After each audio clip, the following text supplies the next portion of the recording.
কখনো সময়কে অভিশাপ দিও না, কারণ স্বয়ং আল্লাহ হলেন আদ-দাহার। তিনি নিজেই সময়। আল্লাহ নিজেকে সময়ের ঊর্ধ্বে হিসেবে বর্ণনা করেছেন। অতএব সময়কে অভিশাপ দিবেন না, এটা আসলে একটা ঐশ্বরিক গুণ। সুতরাং আমাদের কখনো এমন বলা উচিত নয় যে আরে ভাই সেদিন একটা খারাপ দিন ছিল, কিন্তু এটা একটা বাজে বছর। সময়ের ব্যাপারে এরকম বিশেষণ ব্যবহার করা হয়। রাসূল সাল্লাল্লাহু আলাইহি ওয়াসাল্লাম খুব পরিষ্কার ভাষায় এমন করতে নিষেধ করেছেন। অতএব একভাবে এটা বোঝা যায়, এবং সেটা হলো আল আসর হুয়া আদ-দাহার। আল্লাহ আসরের কসম করেছেন, আর এর প্রায় একই অর্থ হচ্ছে আদ-দাহার, যা কোরআনে এসেছে। অতএব এরা তাৎপর্যপূর্ণ, এটা গুরুত্ববহ, এমন কিছু যা আলোচনা দাবি রাখে। অন্যভাবে বললে আল্লাহ মানব জাতির প্রতি সময়ের গুরুত্বের ব্যাপারে দৃষ্টি আকর্ষণ করেছেন, এটা একটা অর্থ। দ্বিতীয় অর্থ হলো আমরা শপথের উদ্দেশ্য বিধিও নিয়ে আলোচনা করছি। আরবি পরিভাষা এটা হলো মুকসাম বিহি মুকসাম আলাইহি। আমি এর দ্বারা যা বুঝেছি তা হলো, খুব সংক্ষেপে বোঝানোর চেষ্টা করি। কেউ বললো আমি আল্লাহর নামে শপথ করছি যে আমি এই কাজটি করিনি, এটা একটা বড় বাক্য। আমি আল্লাহর নামে শপথ করছি যে আমি এই কাজটি করিনি। এখানে শপথের বিধিও হলো আল্লাহ শব্দটি, তাহলে উদ্দেশ্য কি? আমি কাজটি করিনি। তাহলে এখানে একটা উদ্দেশ্য, অপরটি বিধিও। এই সূরাতেও শপথের একটা বিধিও রয়েছে, সেটা কি? ওয়াল আসর। তাহলে উদ্দেশ্য কি? ইন্নাল ইনসানা লাফি খুসর। আল্লাহ বলেন তিনি সময়ের নামে শপথ করছেন, কালের নামে শপথ করছেন। তারপর তিনি ঘোষণা দিয়েছেন যে সকল মানুষ চরম ক্ষতির মধ্যে ডুবে আছে। সুতরাং এখানে বিধেয় হলো সময়, আর উদ্দেশ্য হচ্ছে মানুষের চরম ক্ষতির মধ্যে থাকা।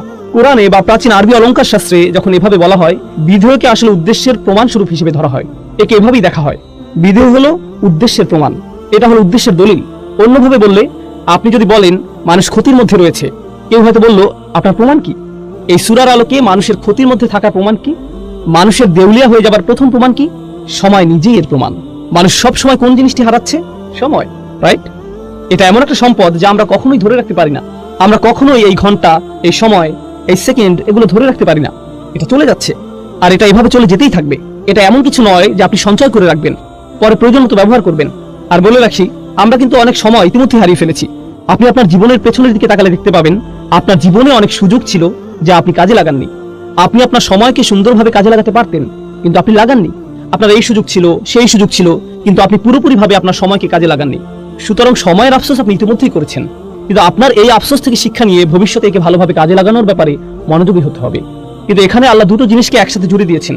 মানব জাতির ক্ষতির ব্যাপারটি যার সাথে জুড়ে আছে সেটা হলো সময়, যা অপরটির প্রমাণ স্বরূপ। সূরা আসরকে বোঝার আরেকটি উপায় হলো, আমরা একটু পরে ইমাম শাফির মন্তব্য পড়ব। সূরা আসর দিয়ে বিভিন্ন জাতির প্রাণ বোঝানো হয়েছে। কোন জাতির পুরো সময়কালকে উল্লেখ করে এটা। কোন জাতির উত্থান পতন কিভাবে হয় আপনারা জানেন? কোন জাতির উত্থান পতন কিভাবে হয় আপনারা জানেন? অতএব যখন আল্লাহ ওয়াল আসর শব্দটি ব্যবহার করেন, তিনি শুধু একটা দিনের সময় বোঝাননি, বা কোনো একজন মানুষের জীবনকেই নয়, বরং একটা জাতির পুরো সময়কে বুঝিয়েছেন। আর কোন জাতির এই উত্থান পতনই হলো এর প্রমাণ যে মানুষ ক্ষতির মধ্যে নিমজ্জিত আছে। ইতিহাস নিজেই মানুষের ক্ষতিতে ডুবে থাকার একটা প্রমাণ। ওয়াল আসর ইন্নাল ইনসানা লাফি খুসর, এটা দিয়ে আল্লাহ এটিই বুঝিয়েছেন। আরো সামনে আগালে আমরা মুকসাম বিহি মুকসাম আলাইহি এর আরো একটা উদাহরণ দেখতে পাই। এখানে শপথের বিধি হচ্ছে এর উদ্দেশ্যের একটা সাক্ষী। এটা কিছুটা ভিন্ন ব্যাপার। আমরা দুটি বিষয়ের কথা বলেছি। বিধি হলো উদ্দেশ্যের প্রমাণ, এটা একটা ব্যাপার। দ্বিতীয় বিষয় হচ্ছে বিধি হচ্ছে উদ্দেশ্যের একটা সাক্ষী। অন্যভাবে বলতে গেলে আল্লাহ উদ্দেশ্যের বিপরীতে একটা সাক্ষী নিয়ে আসলেন। সূরা আসরকে আমরা এভাবে বুঝতে পারি, আল্লাহ সময়কে কোনো কিছুর সাক্ষী হিসেবে এনেছেন। কিসের সাক্ষী হিসেবে এনেছেন? এটাই যে কোনো সন্দেহ ছাড়াই মানুষ ক্ষতির মধ্যে আছে। এর মানে কি? এর মানে সমগ্র মানব জাতি। মুফাসসিরদের সরাসরি মন্তব্য পড়লে এটা আরো পরিষ্কার হবে, কিন্তু এখন আমরা এটা সংক্ষেপে বুঝতে পারি। আমরা মানুষেরা বিভিন্ন বিষয়ের দিকে দৌড়াই। আমরা এমন বিষয়ের প্রতি দৌড়াই যাতে আমাদের জীবনের আসল উদ্দেশ্যই হারিয়ে যায়। এই সূরার আগের সূরাটিতে এই বিষয়ে আলোকপাত করা হয়েছে, আলহাকুম আত-তাকাসুর। এটা আপনাকে ভ্রষ্ট করে, মাত্রাতিরিক্ত চাওয়া, প্রয়োজনের অতিরিক্ত চাইতে থাকা। এটা আপনাকে আপনার আসল উদ্দেশ্য থেকে ভ্রষ্ট করে। বেশিরভাগ মানুষই ভুল জিনিসের পেছনে দৌড়াতে গিয়ে আসল উদ্দেশ্যের প্রতি উদাসীন। তারা ভুল জিনিসের দিকে ছুটছে। এখন আমরাই কি প্রথম মানুষ যারা সম্পদের পিছনে ছোটে, বা সুন্দর বাড়ির প্রতি ছোটে, অথবা সুন্দরী কোনো মেয়েকে বিয়ে করতে আগ্রহী, ইত্যাদি ইত্যাদি? যাই হোক, আমরাই কি প্রথম মানুষ যারা এসবের পেছনে ছুটছে, নাকি পূর্বের মানুষেরাও এসবের পেছনে ছুটেছে? তারাও ছুটেছে। তারা এগুলোকে সফলতা ভেবে এসবের পেছনে ছুটেছে। যখন তারা এগুলো পাবে তারা সফল হবে।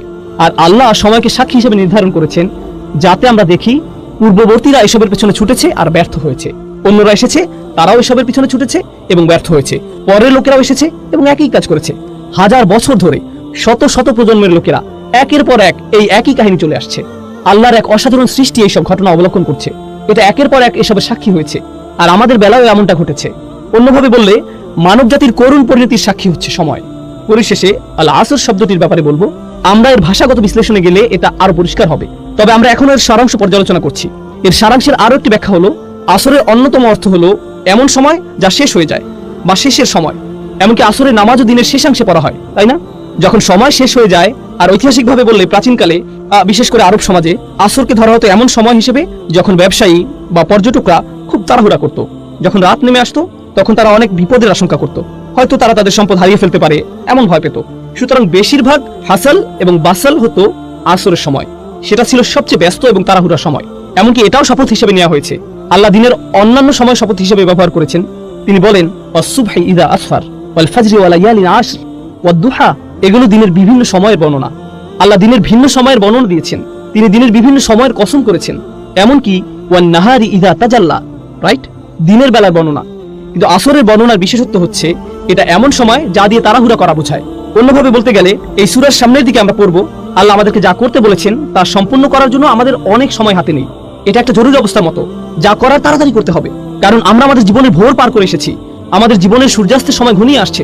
সুতরাং আমাদের যা করার এখনই করতে হবে। আমাদের সময় শেষ হয়ে যাচ্ছে, সময় ফুরিয়ে যাচ্ছে। এই ধারণাটি ছোট একটা শব্দ আল আসর দিয়ে বোঝানো হয়েছে। সুতরাং এই শপথের শেষ মাহাত্ম্য হচ্ছে এতে তাড়াতাড়ি করার কথা বলা হয়েছে। এখানে বেশ কজন আলেমের মধ্যে মুফতি মুহাম্মদ শফি অন্যতম, যিনি সূরা আসরের মানুষের যে ক্ষতির কথা চিত্রিত হয়েছে তার তুলনা করেছেন এমন একজনের সাথে যে বরফ বিক্রি করছে। প্রাচীনকালে তো ফ্রিজ ছিল না, তাই না? সুতরাং বরফ বিক্রেতার তো খুব বেশি সময় নেই, আর এটা দ্রুত গলে শেষ হয়ে যাচ্ছে। তাকে এই সময়ের মধ্যেই ক্রেতার কাছে পৌঁছাতে হবে এবং এগুলো বিক্রি করতে হবে। আর যদি সময় ফুরিয়ে যায় তাহলে এই সকল পরিশ্রম বৃথা যাবে। অতএব তার যে কাজ তা তাড়াতাড়ি সম্পূর্ণ করতে হবে। এই সূরার মাঝের আয়াতের সারাংশ নিয়ে আমরা পরে আলোচনা করব। শেষ আয়াতটি নিয়ে একটা কথা এখানে বলতে চাই। মূলত সূরা আসরের শেষ আয়াতটিতে 4টি অংশ আছে, এমনটি ভাবা হয়। অবশ্যই সহজ করে দেখলে এমনই মনে হবে। ইল্লাল্লাযীনা আমানু প্রথম অংশ, আমিলুস সলিহাত দ্বিতীয় অংশ, ওয়া তাওয়াসাউ বিল হক তৃতীয় অংশ, ওয়া তাওয়াসাউ বিস সবর চতুর্থ অংশ। তাহলে এখানে 4টি শর্ত রয়েছে। প্রথম শর্ত হলো যারা ঈমান আনবে, দ্বিতীয় হলো যারা সৎ কাজ করবে, ভালো কাজ করবে, তৃতীয় হলো তারা তাদের সর্বোচ্চ চেষ্টা দিয়ে একে অপরকে সত্যের কথা বলবে, চতুর্থ হলো ধৈর্যের ব্যাপারেও তারা একই কাজ করবে। এগুলো হলো উল্লেখিত 4টি শর্ত। কিন্তু এর সারাংশ বোঝার জন্য আমরা এখন যে বিষয়টি বুঝবো তা হলো এই 4টি বিষয় হচ্ছে আসলে একটা বিষয়। এদেরকে দেখতে 4টি আলাদা বিষয় মনে হলেও এগুলো আসলে একটা বিষয়। এগুলো হলো লাজিম ও মালজুম। এগুলো আবশ্যিকভাবে একটা অপরটির সাথে যুক্ত, এগুলোকে আসলে আলাদা করা যায় না। আর আসলে বাকি সবকিছুই প্রথমটির ফলাফল, সেটা হচ্ছে ঈমান। প্রথম যে বিষয়টি বলা হয়েছে তা হলো ঈমান, আর এরপর আরো 3টি বিষয় বলা হয়েছে। আমরা এখানে শিখবো যে যার সত্যিকার অর্থে ঈমান আছে তার সাথে বাকি 3টি বিষয় আবশ্যিকভাবে ঘটবে, অবশ্যই ঘটবে। আর যদি সেগুলো না হয় তাহলে ভাবুন কি পরিপূর্ণ হয়নি? ঈমান। অতএব কেউ যদি তার ঈমান আছে কিনা পরীক্ষা করতে চায়, সে সূরা আসরে বর্ণিত ঈমানের ন্যূনতম পরিমাণ যাচাই করে দেখতে পারে। ঈমানের ফলাফল কি? কেউ ঈমান আনলে এরপরে কি ঘটে? আমিলুস সলিহাত, তাওয়াসাউ বিল হক, তাওয়াসাউ বিস সবর। যদি এই বিষয়গুলো না ঘটে তাহলে নিশ্চয়ই ঈমানের কোথাও ঘাটতি আছে। আর বলে রাখি এই সবগুলোই একটি অপরটির সাথে গভীরভাবে জড়িত। ধরা যাক আপনি যদি দ্বিতীয় পয়েন্টটি নেন, আমিলুস সলিহাত, তারা সৎ কাজ করে। এরপরে কি আছে? তারা সত্যকে উপভোগ করে।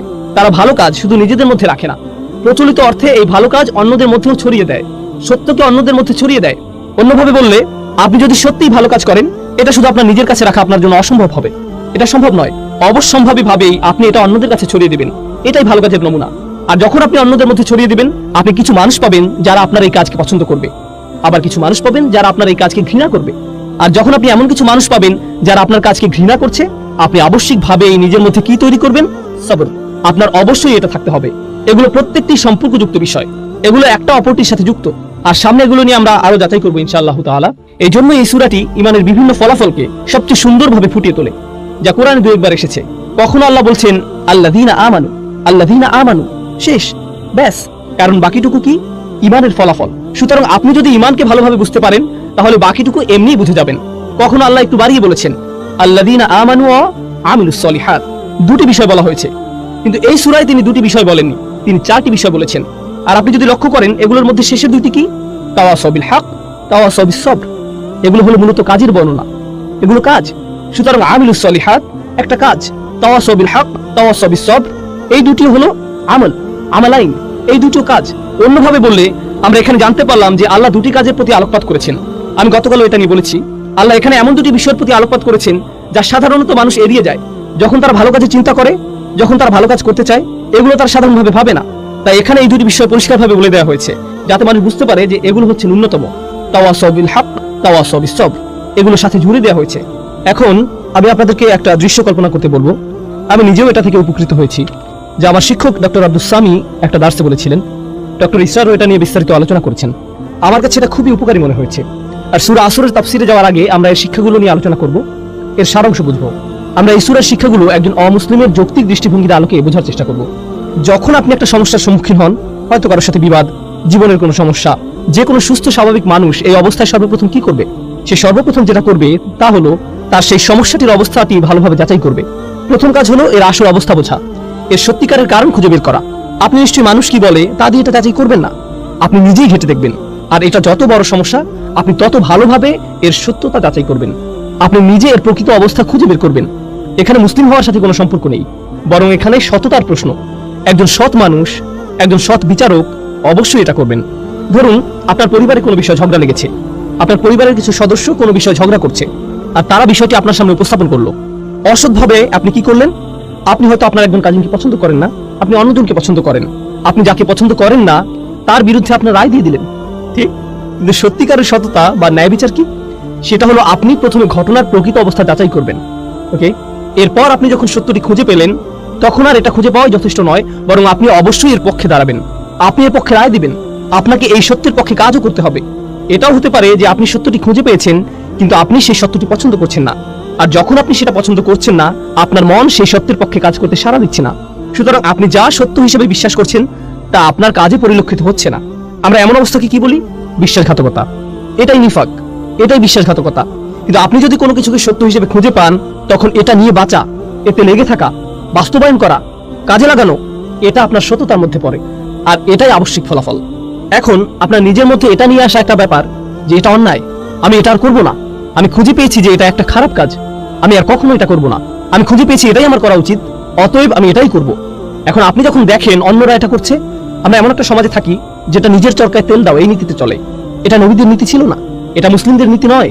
আমি বলতে চাচ্ছি, যদি নবীরা শুধু নিজেদের চরকায় তেল দিতেন, তাহলে নামাজ ও আল্লাহর জিকির ব্যক্তিগত হতো। সূরা মুজাম্মিলে আমরা দেখি নবী করিম সাল্লাল্লাহু আলাইহি ওয়াসাল্লামকে বলা হচ্ছে, কুমিল লাইলা ইল্লা কালিলা নিসফাহু আও ইনকুস মিনহু কালিলা আও জিদ আলাইহি ওয়া রাতিল কুরআনা তারতিলা। কুরআন পড়ো, আল্লাহকে স্মরণ করো, এটা তার নিজের জন্য। কিন্তু অন্য সূরায় আমরা কি দেখতে পাই? মুজাম্মিল ছাড়া অন্য সূরা কোনটি? মুদ্দাসসির। ইয়া আইয়ুহাল মুদ্দাসসির কুম ফাআনযির ওয়া রাব্বাকা ফাকাব্বির। ওঠো, যাও, সতর্ক করো। কাকে সতর্ক করো? অন্যদেরকে। তাদের বলো যে তারা যা করছে তা ভুল। এখন আপনি যদি আপনার সামনে কোনো কিছুকে ভুল হিসেবে জানেন, আর আপনার সামনে তা হয়ে থাকে, মানুষ হিসেবে আপনি এটা মানতে পারবেন না। আপনি বলবেন তোমাদের এটা করা উচিত নয়। আপনাদেরকে একটা বাস্তব উদাহরণ দেই। ধরুন আপনি জানেন অন্যদের মাল সম্পদ নষ্ট করা ভালো নয়, এগুলো মানুষের হক, মানুষের মাল সম্পদের ক্ষতি করা অনুচিত। আপনি হয়তো রাস্তা দিয়ে যাচ্ছেন, কিছু বাচ্চা রাস্তায় ক্রিকেট খেলছে, আপনি দেখছেন ওরা খুব জোরে বল করছে, আর এটা গিয়ে অন্যের গাড়িতে লাগলো। এখন আপনি নীতিটা জানেন, নীতিটা হলো তাদের এটা করা উচিত নয়। আপনি নিজে এটা করছেন না, সুতরাং আপনি নিজে কোনো খারাপ কাজ করছেন না, আপনি অপরাধী নন, ঠিক আছে। কিন্তু সেটা কি যথেষ্ট? আপনি দেখে হেঁটে যাবেন, নাকি আপনার মাথায় আসবে যে আমার এদেরকে বলা উচিত যে এই কাজটি ঠিক নয়?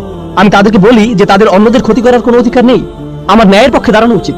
যখন আপনি ন্যায়ের পক্ষে দাঁড়াতে চাইবেন, তখন আপনার মাথায় অন্য চিন্তা আসবে যা আপনাকে ন্যায়ের পক্ষে দাঁড়াতে দিবে না। আপনার মাথায় কি আসবে? এরা সবাই মিলে আমাকে পেটাতে পারে, আমাকে বল বানিয়ে খেলতে পারে, তাই না? গাড়ি ভাঙার বদলে আমাকে ভেঙে দিবে, অতএব আমার মুখ বন্ধ রাখা উচিত। আমি জানি যে এটা খারাপ, আমি নিজে এটা করব না, কিন্তু আমার এই সাহস নেই যে আমি এদেরকে থামতে বলবো। আমি জানি এটা আমার করা উচিত, আমি অবশ্যই করব, কিন্তু আমার এই সাহস নেই যে আমি অন্যকে বলবো তোমারও এটা করা উচিত। অন্তত পক্ষে কাউকে বলুন। আপনি যদি কাউকে বাধ্য করতে না পারেন, অন্তত তাকে বলুন। এখন ব্যাপার হচ্ছে, একজন সৎ মানুষ, একজন সাহসী মানুষ শুধু নিজে সেই কাজ থেকে বিরত থেকেই ক্ষান্ত হয় না, তারা কি করে? তারা এটা নিয়ে কথা বলে। আর কাফিররাও এটা করে, অমুসলিমরাও এটা করে, মুশরিকরাও এটা করে। এদেরকে হয়তো বিশ্বাস করে যে প্রাণীদের হত্যা করা উচিত নয় ইত্যাদি। তারা শুধু নিরামিষাশী হয় না, তারা কি হয়? প্রাণী অধিকার সংরক্ষক। তারা জনসম্মুখে তাদের দাবি জানায়। কোনো ব্যাপারে তারা প্রথমে নিজেরা বিশ্বাস করে, এরপর তারা নিজেরা সেটা মানে। এরপর কি করে? তারা জনসম্মুখে এর দাবি জানায়, এমনকি এর জন্য তারা মার খায় কিংবা হয়তো নির্যাতনের শিকার হয়। এরা কিন্তু মুসলিম নয়। যারা এমন কিছু করার সিদ্ধান্ত নিয়েছে, সবার জন্য একই প্রক্রিয়া। এগুলো কোথা থেকে এসেছে? এগুলো সবই তাদের বিশ্বাস থেকে এসেছে। তাদের বিশ্বাস খুবই শক্তিশালী হয়ে থাকে, এতটাই যে তাদের আচরণ এতে বদলে যায়। শুধু আচরণই বদলে ক্ষান্ত হয় না, এমনকি তারা এটা নিয়ে কথাও বলে। আর যখন তারা এটা নিয়ে কথা বলে, নানান সমস্যায় পড়ে, তারা ধৈর্য ধরে, মনে প্রাণে ধৈর্য ধরে, তারা লেগে থাকে। যাই হোক না কেন, আমরা এটা আদায় করবই। সুতরাং এই পুরো প্রক্রিয়াটা শুরু হয় বিশ্বাস থেকে। এখানে বলে রাখি, শুধু ইসলামেই এমন হয় না, বরং যে কোনো আদর্শের ক্ষেত্রে এটা প্রযোজ্য। কমিউনিস্টরা এমন করেছিল, TNM স্কয়ারের ছাত্ররা এমন করেছিল, ইরানিরা এমন করেছিল। যখন তারা শাহদের বিপক্ষে জিতেছিল, তারা প্রথমে বিশ্বাস করেছে তারা নিজেদের পরিবর্তন করেছে, তারপর তারা এর পক্ষে দাঁড়িয়েছে, এটা নিয়ে কথা বলেছে। যখন কোনো সমস্যায় পড়েছে তারা ধৈর্য ধরেছে। এমনকি অমুসলিমদের ইতিহাসেও তাকালে গান্ধীর বিপ্লব সম্পর্কে দেখতে পারেন, একই ধারণা, একই যৌক্তিক মূলনীতি। বলে রাখি, মুসলিমদের কথা বাদ দিলাম, অমুসলিমদের মধ্যেও যখন কেউ এমন প্রচেষ্টা করে, যারাই এই নীতি অবলম্বন করেছে, এর অনুসরণ করেছে, তারাই ইতিহাসের নায়ক হিসেবে আবির্ভূত হয়েছে। যে এই নীতি মেনে নিয়েছে, ইতিহাসের নায়ক হিসেবে গণ্য হয়েছে। মার্টিন লুথার কিং বা যেই হোক, তাদেরকে ইতিহাসের সেরা মানুষ হিসেবে দেখা হয়, কারণ তারা তাদের বিশ্বাসে লেগেছিল আর তারা ন্যায়ের পক্ষে দাঁড়িয়েছিল। যে কোনো মূল্যেই হোক না কেন, তাদের জন্ম মৃত্যু দিন পালিত হয়, তাদেরকে নিয়ে বই লেখা হয়েছে, ভাস্কর্য করা হয়েছে। এসবই করা হয়েছে কারণ তারা যে দেশ বা সংস্কৃতি থেকে আসুক না কেন, এটা হলো সততার প্রতি মানুষের সম্মান। কিন্তু ভাবুন, আপনি কোনো কিছুর জন্য লড়াই করছেন যা মূলত পরিপূর্ণ নয়। ইতিহাসের মহান মানুষেরা এর জন্য লড়াই করেছেন, তাদের চেষ্টা সংগ্রাম অনুসরণীয়। তারা এই লড়াই তাদের জীবন দিয়েছেন, যা হয়তো সত্যের পক্ষে, কিন্তু এটা কেবল সত্যের একটা ক্ষুদ্র অংশ, এটা পরিপূর্ণ নয়। কিন্তু আল্লাহ আমাদেরকে সত্যের পুরোটাই দিয়েছেন। তাহলে তারা যদি সত্যের ক্ষুদ্র একটা অংশের জন্য এতটা ত্যাগ করতে পারেন, আপনি কি এই সকল মানবাধিকার কর্মীর সাথে একজন মুসলিমের তুলনা করতে পারেন? একজন মুসলিমের কতটা ত্যাগের জন্য প্রস্তুত থাকা উচিত? আর তারা যদি নিজেকে পরিবর্তনে এতটা সচেষ্ট হয়, তাহলে একজন মুসলিমের নিজেকে পরিবর্তনে কতটা সচেষ্ট হওয়া উচিত? তারা যদি কোনো দাবি আদায়ে এতটা সোচ্চার হয়, তাহলে একজন মুসলিমের কতটা সোচ্চার হওয়া উচিত? তারা যদি কোনো একটা অন্যায়ের বিরুদ্ধে এতটা প্রতিবাদ জানাতে পারে, একই সাথে তাদের বিশ্বাসে একাগ্র থেকে সত্যের পক্ষে দাঁড়াতে পারে, কথা বলতে পারে, তা যে কোনো মূল্যেই হোক না কেন, আল্লাহর জন্য একজন মুসলিমের তার চেয়ে কতটা বেশি সোচ্চার হওয়া উচিত? কাফিরদের মধ্যেও ইমানের গুণ থাকতে পারে, তারা সবরের ক্ষেত্রে এতটাই দৃঢ় হয়ে দাঁড়াতে পারে, এমনকি একজন মুসলিমের চেয়েও। এজন্য সূরা আল ইমরানের শেষে আল্লাহ বলছেন, ইয়া আইয়ুহাল্লাযীনা আমানু ওয়াসবিরু ওয়াসাবিরু ওয়ারাবিতু ওয়াত্তাকুল্লাহ। তোমরা যারা বিশ্বাস স্থাপন করেছো, যারা নিজেদেরকে ধৈর্যশীল বলে দাবি করো, তোমরা ধৈর্যে প্রতিযোগিতা করো। অর্থাৎ আপনার শত্রুদের মধ্যেও সবর আছে, তাদের বিশ্বাস আছে, তারা সেই অনুযায়ী কাজ করে। আর এটা যত কঠিনই হোক না কেন, আমাদের ধৈর্য ধরতে হবে, আমাদের সামনে এগিয়ে যেতে হবে। আপনাকে তাদের সাথে সবরের প্রতিযোগিতায় নামতে হবে এবং প্রতিনিয়ত এটা চালিয়ে যেতে হবে। ওয়ারাবিতু ওয়াত্তাকুল্লাহ। আর আপনার এমন কিছু আছে যা তাদের নেই। আপনার তাকওয়া আপনাকে শক্তি দেবে, তাদের তাকওয়া নেই, এটা তাদের শক্তি যোগাবে না। আপনি সবরের এই প্রতিযোগিতায় তাদেরকে হারাতে পারবেন। সুবহানাল্লাহ। তাহলে তাফসিরে যাওয়ার আগে এটাই ছিল এই সূরার সারাংশ। এখন ইনশাআল্লাহ তাআলা শুরু করতে পারি। আমরা প্রথমে ওয়াল আসর আয়াতটি নিয়ে শুরু করব। আমরা ইতিমধ্যে শপথ ও তার মাহাত্ম্য নিয়ে আলোচনা করেছি, তাহলে আমরা কিছু সাহাবী এবং সালাফদের মন্তব্য করতে চাই। আমরা ইবনে আব্বাস রাদিয়াল্লাহু তাআলা আনহুর মন্তব্য দিয়ে শুরু করব। তিনি বলেন, এটা যুগের প্রতি ইঙ্গিত করে, অর্থাৎ বিভিন্ন জাতির সময়কালকে এবং বিভিন্ন যুগ ও শতাব্দীর প্রতি, যা মানব জাতি পার করে এসেছে। অন্যভাবে বললে, যখন আমরা বলি মানুষ ক্ষতির মধ্যে থাকা প্রমাণ হিসেবে আল্লাহ মানব জাতির সমগ্র ইতিহাসকে দাঁড় করিয়েছেন, এমনকি আজ পর্যন্ত, এটাই ইবনে আব্বাস রাদিয়াল্লাহু তাআলা আনহু এক কথা বলেছেন। ইবনে কিসান বলেছেন, আসর বলতে দিন ও রাত্রিকে বোঝানো হয়েছে। অন্যভাবে বললে, মানুষের রাত ও দিনের মধ্যে পার্থক্য অনুধাবন করে বোঝা উচিত যে সে ক্ষতির মধ্যে আছে। একজন মুসলিম যখন রাতের আধার দেখে এবং যখন সে দিনের আলো দেখে, সুবহানাল্লাহ। সুতরাং এটা বলা খুব সহজ যে দেখুন তারা কি বলছে, কিন্তু যখন তারা এটা বলছে, এর অর্থ আসলে কি? কুরআন পড়ে আমরা কি বুঝলাম, আর দিন বা রাতকে আমরা কিভাবে দেখি, আর কিভাবে আমরা সময়কে দেখি, এগুলো প্রবাহমান বিষয়। মাঝে মাঝে আমরা সালাফদের বিভিন্ন তাফসীর দেখি, এক শব্দ বা দুই শব্দ, পুরো আয়াতের তাফসীর মাত্র একটা শব্দ। কিন্তু আপনি যদি সেই শব্দটি নিয়ে চিন্তা করেন, আপনি বুঝতে পারবেন এই মানুষগুলো কতটা গভীর জ্ঞানের অধিকারী ছিলেন। তারা খুব অল্প কথায় অনেক কিছু বলে গিয়েছেন। এটা আমরা বললে অনেক কথার প্রয়োজন হয়, কিন্তু তারা খুব অল্প কথায় অনেক কিছু বলেছেন। তাদের ভাষা ছিল অলংকারপূর্ণ। এরপর একইভাবে হাসান আল বাসরি বলেছেন, এটা দিনের শেষাংশ থেকে সূর্যাস্ত পর্যন্ত সময়কে বোঝানো হয়েছে। এখানে আসরের শুরু থেকে সূর্যাস্ত পর্যন্ত সময়কালকে বোঝানো হয়েছে, যা আমি আপনাদেরকে আগেই বলেছি যে প্রাচীনকালে এই সময় অনেক ব্যস্ততা এবং তাড়াহুড়ো থাকতো। এটা দিয়ে একটা যুগের পরিসমাপ্তিও বোঝানো হয়। মানে হচ্ছে এক একটা দিন এক একটা যুগের মতো, অতএব একটা যুগের শেষ। এটা দিয়ে মূলত বোঝানো হয় যে মানুষের জীবন মূলত মৃত্যুর কিনারায়। মানুষ তার জীবন শেষ হওয়ার কিনারায় দাঁড়িয়ে, ঠিক যেভাবে সূর্যের আলো নিভে যায় আর অন্ধকার নেমে আসে, আপনার এই দুনিয়াবী জীবনটাও শেষ হওয়ার পথে, আর আপনি মৃত্যুর দিকে এগিয়ে যাচ্ছেন। বিষয়টিকে এভাবে ভাবুন, তাহলে আপনি নিজের মধ্যে ব্যস্ততা নিয়ে আসতে পারবেন। কাতাদা রাদিয়াল্লাহু তাআলা আনহু বলেন, এটা হলো দিনের শেষ ভাগ। দুজনেই মন্তব্য করেছেন যে এটা হলো আসরের নামাজ। আসর সম্পর্কে তাদের অভিমত হলো এটা হচ্ছে সালাতুল আসর। আর এটা মূলত তাফসীর করার একটা পদ্ধতির আলোকে বলা হয়। সেটা হলো যখন আল্লাহ কোনো কিছু নিয়ে কসম করেন, তার অর্থ এটা অবশ্যই কোনো পবিত্র বিষয়। কসম করার কয়েকটি অর্থের মধ্যে এটা অন্যতম। এই পদ্ধতির আলোকে তারা বলেছেন আসরের নামাজ হলো পবিত্র। কিভাবে এটা পবিত্র? আল্লাহ বলেন, হাফিজু আলাস সালাওয়াত ওয়াস সালাতিল উস্তা, তোমরা নামাজকে সংরক্ষণ করো, বিশেষ করে মাঝের নামাজকে। আর মাঝের নামাজ কোনটা? আসরের নামাজ। অতএব আল্লাহ এখানে আসরের নামাজের জন্য বিশেষভাবে একটা পয়েন্ট বলেছেন। আসরের নামাজের ব্যাপারে কেন তিনি বলেছেন? কারণ সেই সমাজের সাথে মিলিয়ে বলেছেন। সেই সমাজে কখন তারা সবচেয়ে বেশি ব্যস্ত থাকতো? আসরের সময়। তখনই মিটিং হতো, আসল কাজটা তখনই করা হতো। দোকানপাট তখনই সবচেয়ে ব্যস্ত থাকতো। যখন দোকানপাট সবচেয়ে বেশি ব্যস্ত থাকে তখন সেটা বন্ধ করে নামাজে দাঁড়ানো সবচেয়ে কঠিন হয়, তাই না? যখন কোনো গুরুত্বপূর্ণ মিটিং হয় ঠিক তখনই আসরের সময়, যাতে তাদের দুনিয়াবী কাজ তারা বাদ দিয়ে নামাজে দাঁড়াতে পারে।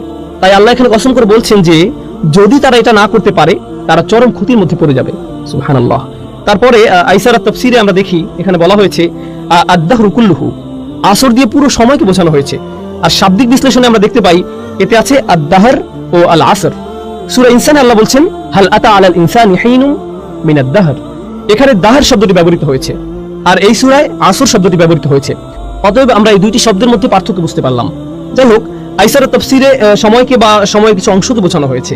এখানে সময়ের অংশ বলার কারণে কিছু কিছু মুফাসসির বলছেন আসর বলতে এখানে নবীজি সাল্লাল্লাহু আলাইহি সাল্লামের জীবনকালকে বোঝানো হয়েছে। তারা একে এভাবে ব্যাখ্যা করেছেন কারণ কোরআনের অন্যান্য জায়গায় আল্লাহ নবীজির জীবনের শপথ করেছেন লা উমরুকা, তিনি নবী সাল্লাল্লাহু আলাইহি সাল্লামের জীবনকালের শপথ করেছেন। তাই তারা এখান থেকে এই অর্থ নিয়েছেন যে যখন আল্লাহ বলেন ওয়াল আসর, তার অর্থ এটা দিয়ে নবীজি সাল্লাল্লাহু আলাইহি সাল্লামের জীবনকে বোঝানো হয়েছে। অন্যভাবে বললে শেষ নবীর জীবনকে পুরো মানব জাতির জন্য এমন ভাবে পাঠানো হয়েছে যদি তারা তাকে অনুসরণ না করে তবে তারা ক্ষতির মধ্যে পড়ে যাবে। এই দুটো মিল বুঝতে পারছেন? কারণ এটা হচ্ছে এই পৃথিবীর সূর্যাস্তের সময়ের মতো, কারণ এটা হচ্ছে এই পৃথিবীর সূর্যাস্ত হওয়ার মতো ঘটনা। তিনি হচ্ছেন শেষ নবী। শেষ নবীর আগমন এই পৃথিবীর শেষ হওয়ার জন্য অনেক বড় একটা নিদর্শন, আর তার জীবনটাই মানুষের এই চরম ক্ষতির অনেক বড় একটা প্রমাণ। সুতরাং এভাবে তারা আল আসর শব্দটির ব্যাখ্যা করেছেন। এরপরে আল জুজাজি বলেন অর রব্বিল আসর। আসলে মুফাসসিরদের মধ্যে কিছু কিছু মুফাসসির এভাবে ব্যাখ্যা করেছেন যখন আল্লাহ তাআলা কোনো সৃষ্টি নিয়ে কসম করেন তারা ধরে নেন রব শব্দটি মাহবুফ, এর আগে রব ধরে নিতে হবে। সুতরাং তিনি বলেন আমি সময়ের স্রষ্টার নামে শপথ করছি। যখন আল্লাহ বলেন ওয়াল ফাজর, এই মুফাসসিরগণ এর ব্যাখ্যা করেছেন ওয়া রব্বিল ফাজর ওয়াদ দুহা ওয়া রব্বিদ দুহা, এভাবে তারা এগুলো ব্যাখ্যা করেছেন। ইতিহাসে কিছু মুফাসসির এমনটি সব সময় করে গেছেন। যদিও এই মতটি সংখ্যায় নগণ্য, তবুও আমি এটা আপনাদের সাথে শেয়ার করা জরুরি মনে করি কারণ এটাও আহলে সুন্নাহ ওয়াল জামাতেরই অংশ, এটা আমাদের ইতিহাসেরই অংশ। যাই হোক, সবশেষে ইবনে কাসির রাহিমাহুল্লাহ বলেন এটা দিয়ে পুরো সময়কে বোঝানো হয়েছে যাতে আদম আলাইহিস সালামের সন্তানদের যে কোনো কাজ সংঘটিত হয়েছে তা হোক ভালো কাজ বা মন্দ কাজ। আর এই ভালো মন্দ উল্লেখ করে তিনি বলতে যাচ্ছেন যে মানুষ যাই করে তার বেশিরভাগই কি হয়, খারাপ না ভালো।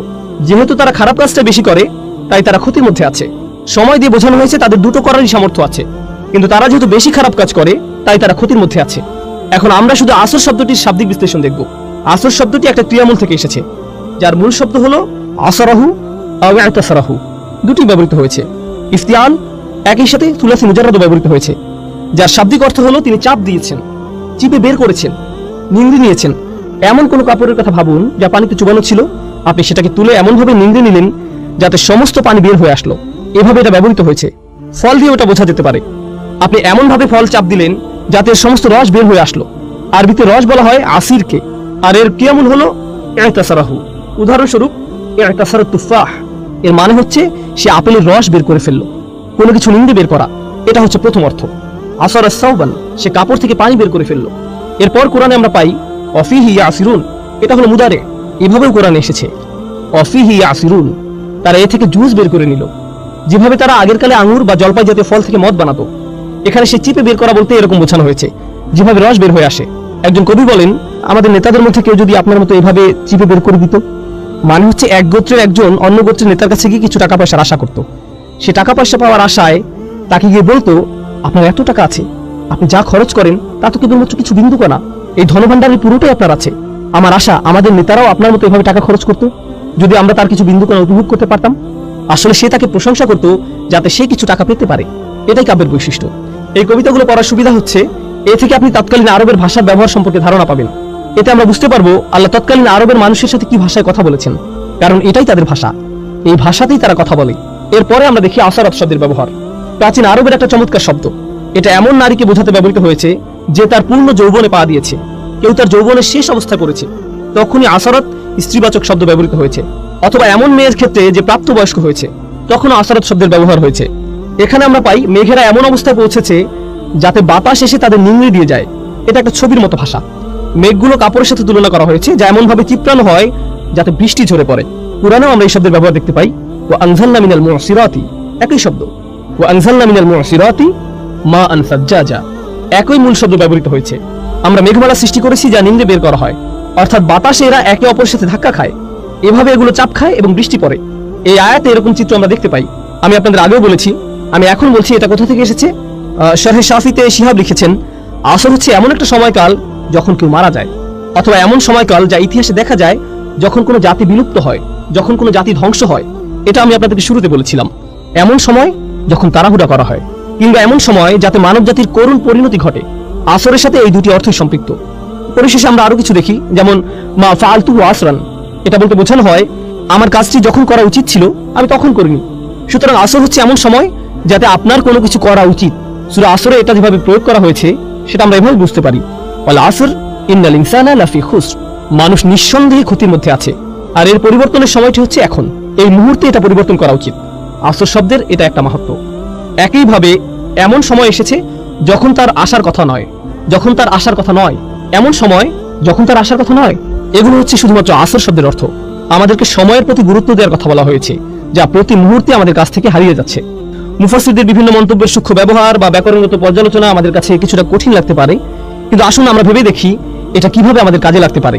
আমাদের দিনে 24 ঘন্টা সময় আছে।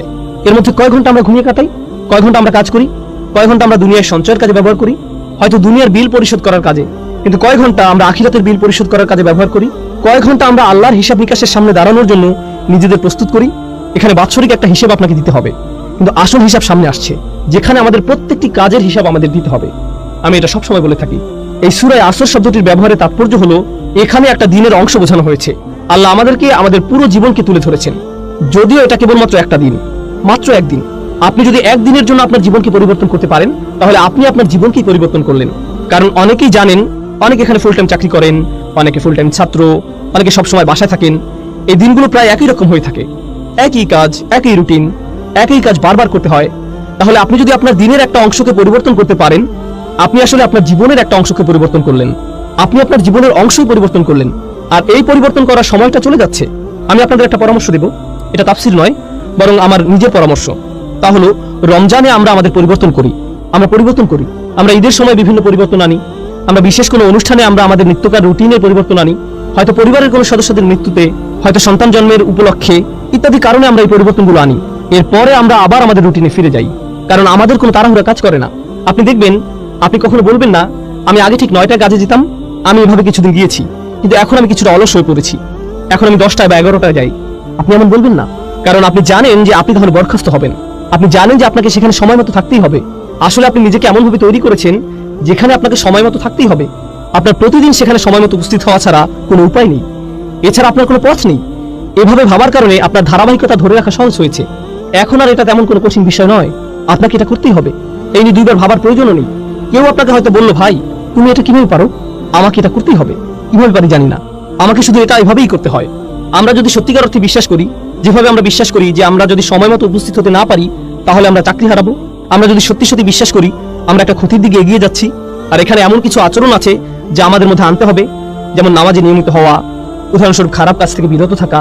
যদি আমরা সত্যি বিশ্বাস করি যে আমাদের আচরণে পরিবর্তন না হয় তাহলে আমরা ক্ষতির মধ্যে পড়ে যাব, যেভাবে আমরা চাকরি হারাই।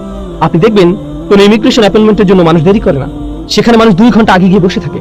তারা হয়তো আগের রাত থেকে প্রস্তুতি নিয়ে বসে থাকে, কারণ হয়তো সেখানে ভোরে 6টায় যেতে হবে, তাই হয়তো সে রাতে ঘুমাবেও না, সে আগে আগে যাবে, কারণ সে নিজেকে জানে সে যদি দেরি করে তাহলে সে ক্ষতির মধ্যে পড়ে যাবে। আমরা যদি সত্যিকার অর্থে বিশ্বাস করি যে এমন আচরণ আমাদেরকে ক্ষতির মধ্যে নিয়ে যাবে, তাহলে একটা দিন পরিবর্তন করা আসলে পুরো জীবনকে পরিবর্তন করাই খুব সহজ হয়ে যায়। কিন্তু কখন এটা সহজ হয়? যখন সেখানে বিশ্বাস থাকে। এই জন্যই যখন আল্লাহ খুসর নিয়ে বলছেন, সর্বপ্রথম কোন ব্যতিক্রম নিয়ে তিনি বলছেন? কারা? যারা বিশ্বাস করে। এটা কিন্তু সাধারণভাবে বলা নয়, আচ্ছা যারা বিশ্বাস করলো তারা বেঁচে গেল, না। আমরা এখানে এমন সাধারণ বিশ্বাসের কথা বলছি না, এটা হচ্ছে সত্যিকার গভীর আস্থা। আমি যা করছি তা সরাসরি আমার সফলতার সাথে যুক্ত, সরাসরি আমার ব্যর্থতার সাথে যুক্ত। তার চেয়ে ভালো আমি আমাকে পরিবর্তন করি, তার চেয়ে ভালো আমি তাই করি যা আমার করা উচিত। এটা শুধুমাত্র আসর শব্দে এমন বোধ আসা উচিত। এটা যেভাবে চিপে বের করে দেয়, নিঃশেষ করে দেয়, আর আমার এত সময় নেই। এখানে যারা ছাত্র আছেন, আপনার হয়তো কোনো অ্যাসাইনমেন্ট আছে আর আপনি সেটা ভুলে গিয়েছেন, আর সময় চলে যাচ্ছে। একজন ছাত্রের মধ্যে তখন যে ধরনের তাড়াহুড়া দেখা যায়, ফাইনাল পরীক্ষার আগে যে ধরনের ব্যস্ততা দেখা যায়, ট্যাক্সের সময় একজন অ্যাকাউন্টেন্টের মধ্যে যে ধরনের ব্যস্ততা দেখা যায়, যে ব্যস্ততা আপনি দেখবেন, উদাহরণস্বরূপ আপনি যদি কাজে দেরি করেন, আপনি বাসায় যে ধরনের আচরণ করবেন, আপনার আচরণ পুরো পাল্টে যাবে। আপনি কোনোভাবেই দেরি করতে চাইবেন না, আপনি সবার সাথে এমন আচরণ করবেন যেন কাউকে আপনি পাত্তা দেন না। আপনি সকালের খাবার কিছুরই তোয়াক্কা করছেন না, আপনি চলে যান, কারণ আপনার ব্যস্ততা আছে। আপনি জানেন যে আপনি যদি না যান তাহলে আপনি সমস্যায় পড়বেন। আপনি পুরোপুরি জানেন আমাদেরকে এই আস্থা নিজের দিনের ব্যাপারেও আনতে হবে।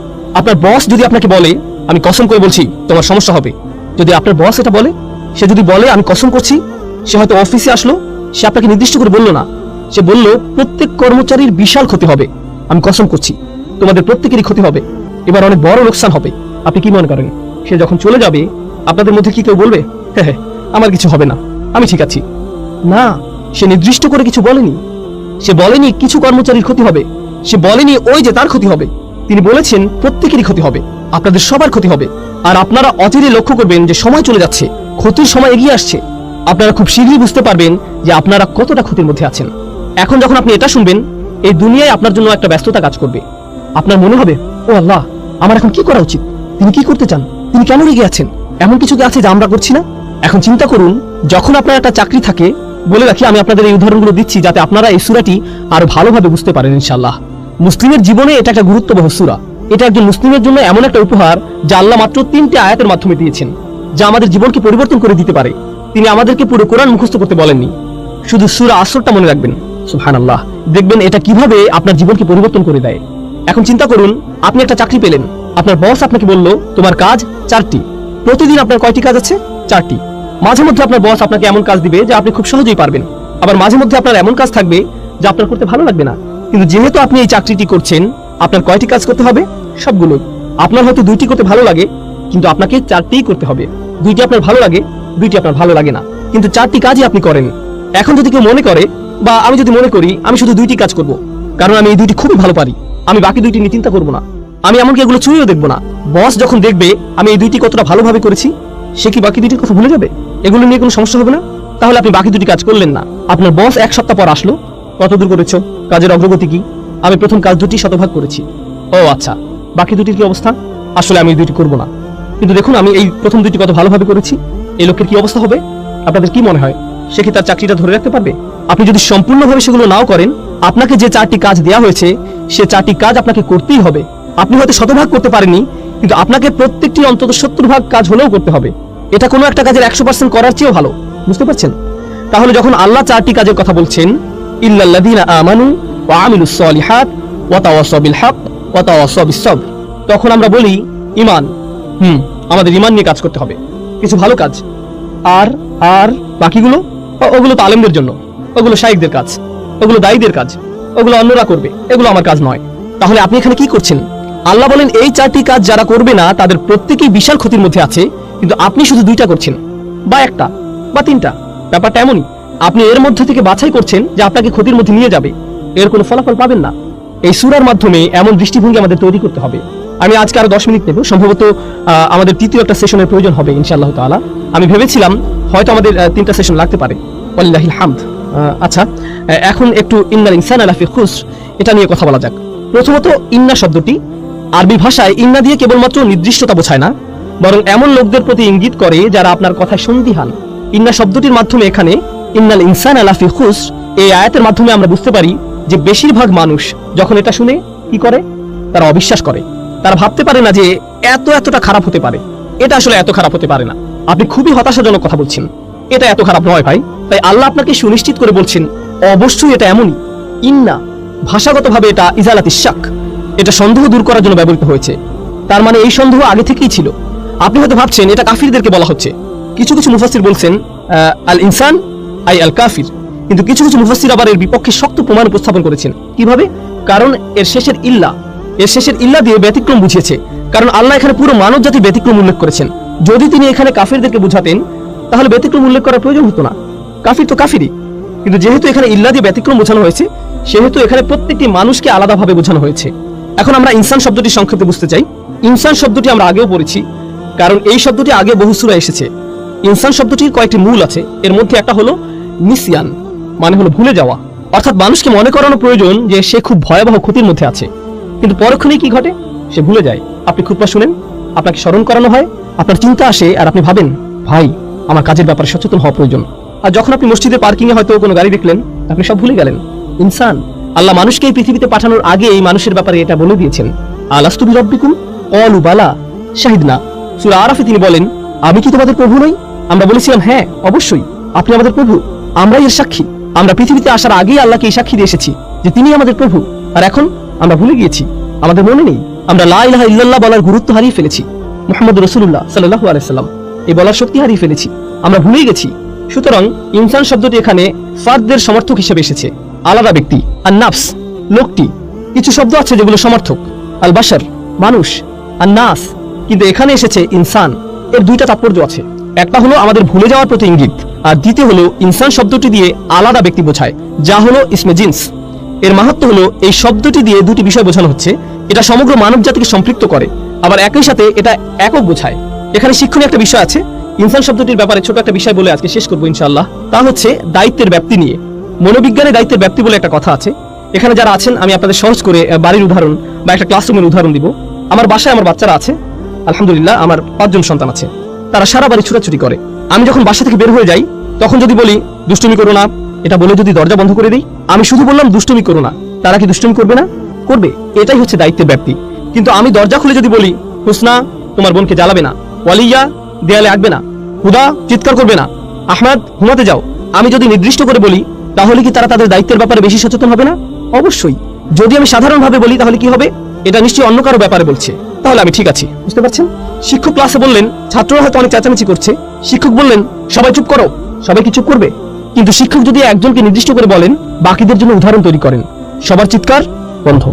বলে রাখি শিক্ষকদের জন্য এটা একটা ভালো পরামর্শ। আপনি একজনকে বলবেন, করিম তুমি কি এভাবে কথা বলতেই থাকবে? একজনকে বলেন, সবার তখন কি হবে বলুন তো? সবাই চুপ। কেন? আপনি নির্দিষ্ট করে বলেছেন। এখানে দায়িত্বের কোনো প্রসারণ নেই, এখানে কোনো ভাগ নেই। আর বেশিরভাগ সময় যখন কাউকে দায়িত্ব দেওয়া হয় সে ভাবে এটা গুরুত্বপূর্ণ, কিন্তু অবশ্যই অন্য কেউ আছে যে এটা করতে পারে। হ্যাঁ, এখানে সমস্যা আছে। ধরুন শিক্ষক ক্লাসে প্রবেশ করলেন, এসে বললেন তোমরা বিশাল সমস্যায় পড়তে যাচ্ছ। এটা কিছুটা ভয়ের, কিন্তু আমি যদি করিমকে বলি করিম তুমি জানো না তুমি কতটা সমস্যায় পড়তে যাচ্ছ, এটা কি করিমের জন্য অনেক বেশি ভয়ের না? অবশ্যই, তাই না?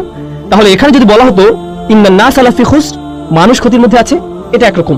কিন্তু এখানে এসেছে ইন্নাল ইনসান আলা ফি খুসর, প্রত্যেক এক এবং একক আলাদা ব্যক্তি ক্ষতির মধ্যে নিমজ্জিত আছে। তাহলে যখন কেউ এই আয়াতটি শুনবে তার কার ব্যাপারে ভাবা উচিত? তার নিজের ব্যাপারই। অন্যদের কথা বাদ, অন্যরা এখানে আসবে না। আমি নিজেই বিশাল ক্ষতির মধ্যে আছি, আমার এই মুহূর্তে অন্য কারো ব্যাপারে ভাবা উচিত না, আমার শুধু নিজের কথাই ভাবা উচিত। যখন নিজেদের আমল প্রসঙ্গে আসে, যা বিচারের দিনে আমাদেরকে বাঁচিয়ে দিতে পারে, এখানে কোনো ছাড় দেওয়া যাবে না। সেদিন মা তার সন্তানকে চিনবে না, মা তার সন্তানকে চিনবে না। রাসূল সাল্লাল্লাহু আলাইহি ওয়াসাল্লাম বাদে অন্য সব নবীই বলবেন আমি তোমাদের জন্য সুপারিশ করতে পারবো না, অন্য কোথাও যাও, তোমাদের দেওয়ার মতো আমার কাছে কিছুই নেই। এটা এমন একটা দিন যেদিন ভাই ভাইয়ের কাছ থেকে দূরে সরে যাবে, সবচেয়ে ভালো বন্ধু আর সেদিন বন্ধু থাকবে না। ইয়াউমা ইয়াফিরুল মারউ মিন আখিহি ওয়া উম্মিহি ওয়া আবিহি ওয়া তাকাত্তাআত বিহিমুল আসবাব, সবচেয়ে ভালো বন্ধু আর সেদিন বন্ধু থাকবে না। ওয়া তাকাত্তাআত বিহিমুল আসবাব ইয়াউমা ইয়াফিরুল মারউ মিন আখিহি ওয়া উম্মিহি ওয়া আবিহি। আপনি আপনার পরিবারকে এতটাই ভালোবাসেন। এখানে বলে রাখি, মাঝে মধ্যে মানুষের ভালোবাসার কারণে আমরা খুবই খারাপ কাজ করে ফেলি, আমরা সত্যিকারই খুব খারাপ কিছু করে ফেলি। আর সেদিন যাকে জাহান্নামে নিক্ষেপ করা হবে সে বলবে ওয়া মান ফিল আরদি জামিআ সুম্মা ইনজিহ, সে আল্লাহকে বলবে আমি কি আমার সন্তানের বদলে এই আযাব থেকে মুক্তি পেতে পারি? আপনি কি আমার ছেলেকে, আমার সন্তানকে আমার বদলে জাহান্নামের আগুনে দিতে পারেন? সেভাবেই বলবে। বা আমার স্ত্রীকে, বা আমার ভাইকে, বা আমার মাকে, ওয়া উম্মিহি ওয়া আবিহি ওয়া সাহিবাতিহি, পরিবারের সবাইকে।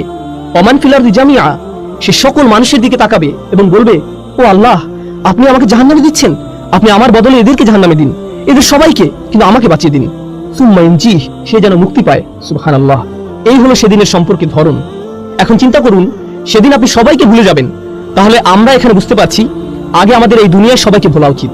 আপনি তাদের ব্যাপারে পরে ভাববেন, আপনি আগে কার ব্যাপারে ভাববেন? নিজের ব্যাপারেই। আমি বাচ্চাদের অভিভাবকদের আন্তরিকভাবে অনুরোধ করছি, আমি আশা করছি আমরা আমাদের বাচ্চাদের ব্যাপারে অনেক বেশি দুশ্চিন্তায় থাকি, আমরা নিজেদের ব্যাপারে ততটা দুশ্চিন্তায় থাকি না। ও আমার ছেলেকে ইসলামিক স্কুলে ভর্তি করতে হবে, তাদেরকে একটা ভালো পরিবেশ দিতেই হবে। আপনি নিজে কি ভালো পরিবেশে আছেন? আপনি নিজে কেন অশ্লীল কিছু দেখেন? আপনি কেন অন্যকে গালি দেন? আপনি কেন ব্যবসায় প্রতারণা করেন? আপনি নিজেই কেন সময় মতো নামাজে দাঁড়াতে পারেন না? আমরা যাদেরকে ভালোবাসি তাদের ব্যাপারে এতটাই আন্তরিক যে আমরা আমাদের নিজেদের কথাই ভুলে যাই। সুবহানাল্লাহ। আপনি কি তাকে এটা বলতে পারেন, সেটা বলতে পারেন? তারা ইমামদের কাছে আসেন, আলেমদের কাছে আসেন, আপনি কি আমার সন্তানকে উপদেশ দিবেন? কেন আপনার নিজের কি কোনো উপদেশ প্রয়োজন নেই? ও রিয়েলি? কারণ আমার মনে হয় আপনি যদি আপনার সন্তানকে বড় করেন, সবার প্রথমে আপনার উপদেশের প্রয়োজন, সবার প্রথমে আপনার উপদেশের প্রয়োজন। এতদিন আপনি কি করেছেন? আপনি কোথায় ছিলেন? কোথায় ছিলেন আপনি যখন আপনার নিজেরই বাচ্চাদের জন্য এগুলো করা প্রয়োজন ছিল? সুবহানাল্লাহ। ইন্নাল ইনসানা লাফি খুসর, এই আয়াতের মধ্য দিয়ে আমাদের নিজেদের উপরেই সেই দায়িত্ববোধ ফিরিয়ে দেওয়া হয়েছে। আমাদেরকে তাড়াতাড়ি করতে হবে। আসল ব্যাপারটা হচ্ছে আমরা কেউই সেই ক্ষতি থেকে নিরাপদ নই। আমরা এখনো ক্ষতি নিয়ে আলোচনা করছি না, এটা পরবর্তীতে আলোচনা করব। আমরা এখনো শুধুমাত্র ইন্নাল ইনসান এখানে আছি। আমার মনে হয় আজকের মতো এতটুকু যথেষ্ট ইনশাআল্লাহ। আগামী মঙ্গলবার ইনশাআল্লাহ আমরা বাকিটুকু পড়ে সূরা আসরের দার্স শেষ করব। ইন্নাল ইনসানা লাফি খুসর। সন্দেহাতীতভাবেই আলাদাভাবে প্রত্যেক ব্যক্তি যে বারবার ভুলে যায়, সবাই মারাত্মক ক্ষতির মধ্যে ডুবে আছে। তারা যখন এটা বুঝতে পারে, তাদের এটাও বোঝা উচিত যে আল্লাহ শপথ করেছেন যে সময় চলে যাচ্ছে, তাদের নিজেদের পরিবর্তন করার সময় শেষ হয়ে যাচ্ছে। আল্লাহ তাআলা আমাদেরকে সূরা আসরের শিক্ষাগুলো অনুধাবন করার তৌফিক দিন। আল্লাহ তাআলা আমাদের অন্তরে এর শিক্ষাগুলো গেঁথে নেওয়ার তৌফিক দিন, যেন আমরা এগুলো সব সময় স্মরণে রাখতে পারি। আল্লাহ যেন আমাদের সাহাবাদের মতো হওয়ার তৌফিক দেন, যারা যখনই একে অপরের সাথে দেখা করতেন সূরা আসর না পড়ে তারা একে অপরের সাথে বিদায় নিতেন না। ওয়াল আসর ইন্নাল ইনসানা লাফি খুসর ইল্লা আল্লাযীনা আমানু ওয়া আমিলুস সালিহাত ওয়া তাওয়াসাউ বিল হক ওয়া তাওয়াসাউ বিস sabr। আল্লাহুম্মা জাআলনা মিনাল লাযীনা আমানু ওয়া আমিলুস সালিহাত ওয়া তাওয়াসাউ বিল হক ওয়া তাওয়াসাউ বিস sabr। আমিন ইয়া রাব্বাল আলামিন।